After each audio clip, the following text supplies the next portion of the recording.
ரெண்டு கண்ணும் சந்தன கிண்ணம் தொட்டுக்கொள்ள ஆசைகள் துள்ளும்.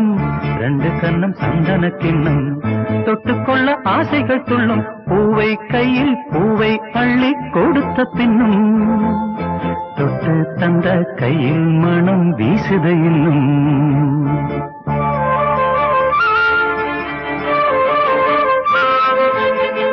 ரெண்டு கண்ணும் சந்தன கிண்ணம் தொட்டுக்கொள்ள ஆசைகள் துள்ளும். ரெண்டு கண்ணும் சந்தன கிண்ணம் தொட்டுக்கொள்ள ஆசைகள் துள்ளும். பூவை கையில் பூவை அள்ளி கொடுத்த பின்னும் தொட்டு தந்த கையில் மனம் வீசுத இன்னும்.